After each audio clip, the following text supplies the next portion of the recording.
So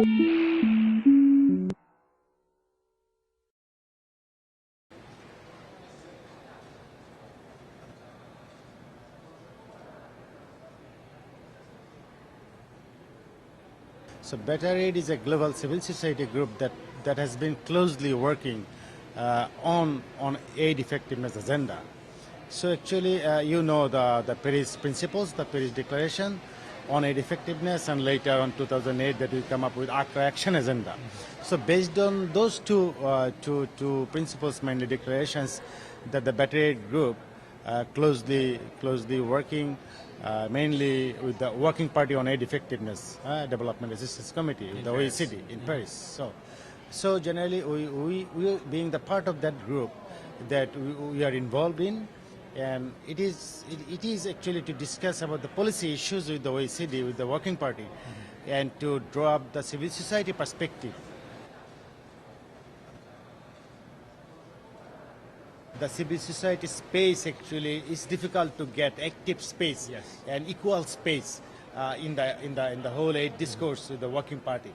But it is good that due to the civil society is active engagement and a consolidated sort of effort, now actually they are counting civil society's opinion so far, and it is at the same time we analyze policies, critically analyze the policies, and also we engage the other actors having sort of advocacy and campaign programs at different countries, particularly in the developing countries, and then taking the opinion from the ground that we draw up actually and share.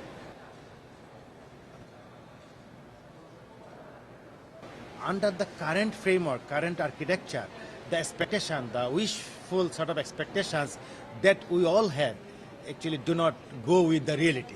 It is a bit different because aid does not function that well as we expect.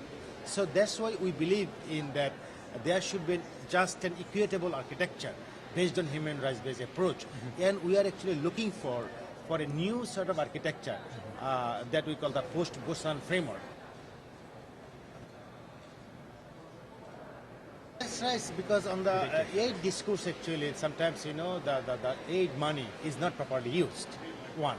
Why it is not properly used? Because of the aid delivery management has some sort of the loopholes, problems. So the governance is an issue there. So it is not only the governance of the aid management in the partner country, it is also an issue, the loopholes, even the aid providers. So what we observe actually that we work for an inclusive process. Suppose in the partner countries, there are sort of democratic deficit, there are corruption issues, there are the rights issues, human rights violation. So these are the major issues. So that we draw, taking the experiences from the ground, the realities, even taking the experiences from the project that we monitor, right? That it does not go well. So that we draw, actually we recommend to the government in partner countries that you see the scenario, the expectation is not fulfilled because of the system.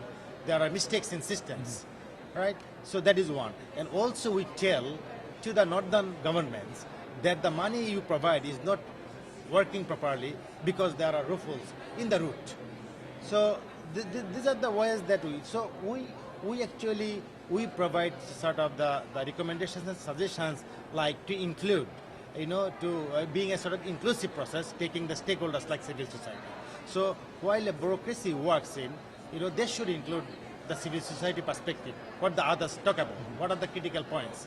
And it is so then the democratic practices, so inclusiveness, the democratic practices, and also to honor, to respect the human rights issues. So these are the things actually that actually is drawn from our end.